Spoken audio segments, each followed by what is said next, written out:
Очрашу гимназияның биология кабинетында оештырылды. Гимназияда ачылган профильле медицина сыйныфларында бүген 24 укучы белем ала. Район башлыгы укучылар һәм аларның әти-әниләре белән очрашуда әлеге юнәлеш буенча укуның әһәмияте, мәктәпкә бүләк итеп бирелгән биология кабинетының өстенлекләре турында сөйләде. Мин беләм дип әйттеңме син, әйме? Все, мин беләм, бөтенсен дип әйттеңме син, шуннан соң бөтен образованием бетә.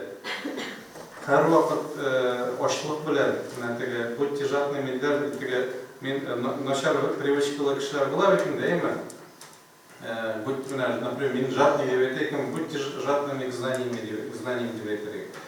Очрашуда сүз профориентация турында да булды. Россия мәктәпләре проф-минимум федераль проект таксаларында эшли. Проект эчендә Россия минимум горизонтлары исемле дәрестән тыш эшчәнлек курслары да алып барыла. 6-11 сыйныфлар өчен оешма предприятиеларга экскурсиялар, төрле һөнәр ияләре белән очрашулар оештырыла. Бу көндә үткәрелә торган чара хәзерге вакытта бик киң традициягә кирип китте.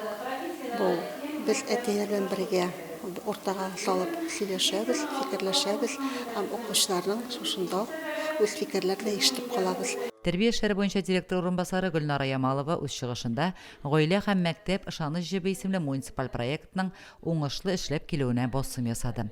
Монда инде без мәктәп, укучы, гаилә бергә берләштерә торган символик итеп алынган инде әлеге проектыбыз. Бары тик мәктәп, гаилә һәм укучылар бердәм булганда гына инде нәтиҗәләргә, проблемаларны хәл итәргә була. Әлеге очрашуда инде без килеп туган, менә классларда килеп туган, әти-әниләргә килеп туган сорауларга җаваплар бирәбез.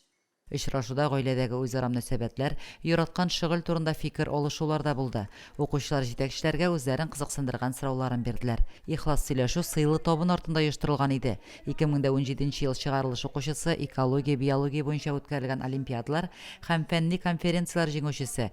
Бүген балалар табибы булып эшләүче Язилә Хлиуллина очрашуны үзенең моңлы җырлары белән бизәде. Лилия Шәймиева, Динар Нуртдинов, Мөслим телевидениесе.